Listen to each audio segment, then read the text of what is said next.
Yeah, man, we're ready. We're ready. We want to go out there and see all those fans in this heat.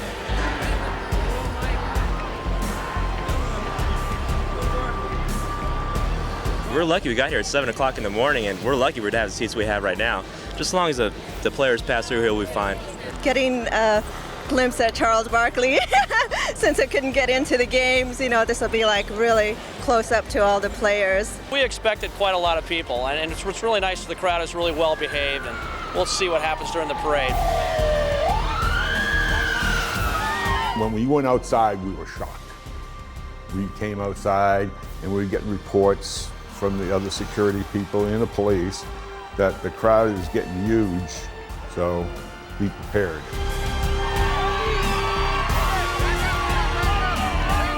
I heard there was a parade. I never got to participate in the actual parade because they attacked my car, with love, but I never got an opportunity to see the actual full parade.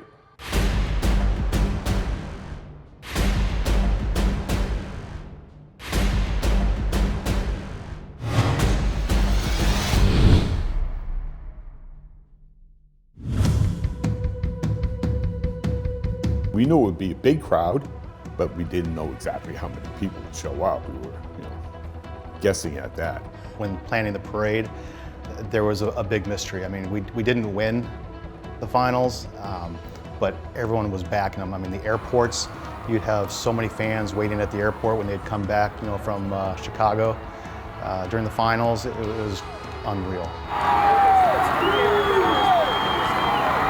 We planned this fairly quickly, I'll say. The whole parade in conjunction with the city of Phoenix. They had the idea of painting purple lines on the street. And they were saying, no, people will stay behind those purple lines. And we kept shaking our heads. It's like, who's gonna stop them from coming up? John Bloom and I kind of looked at each other and said, the people are never gonna stay behind that line. And sure enough, as soon as Charles turned around the corner, they swamped them.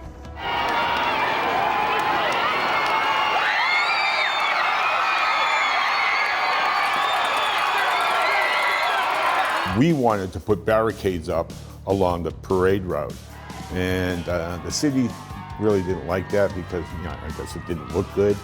They had the older cars, the convertible cars that the players were going to be sitting on the back of.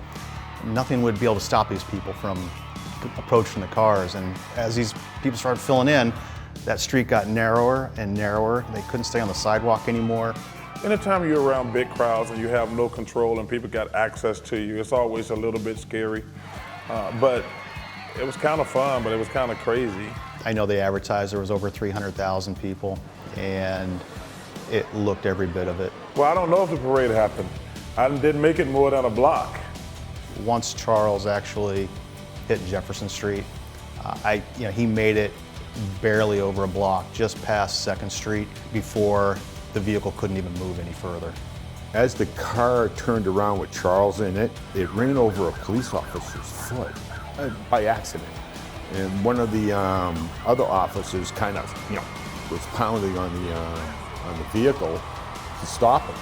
And as the car stopped, that's when the people converged. It's so funny. I was obviously the last car, but they attacked my car and we couldn't move.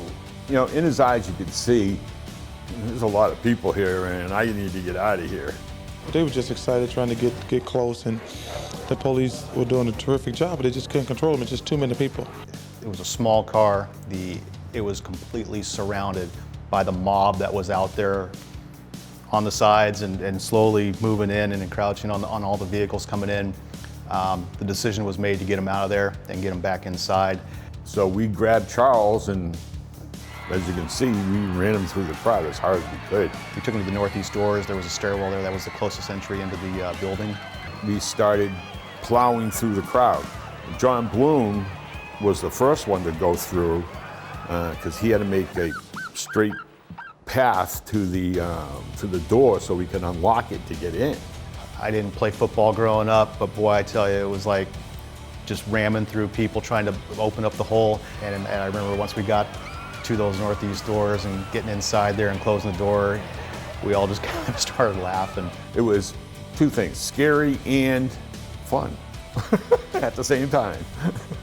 Once we got inside those doors, that he was just saying, that is crazy. I actually never got an opportunity to participate. And actually, in this office right here, me and Jerry Colangelo sit up here and watch the most amazing thing, the city of Phoenix. All the players will be here. They just didn't think it was safe for me to continue. And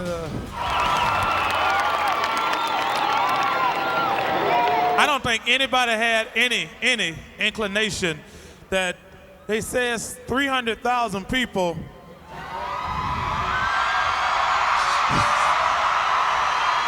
I felt like, man, these people are amazing. But that's one of the reasons I live here. You know, I can live anywhere in the world I want to, but I choose to live here for that reason.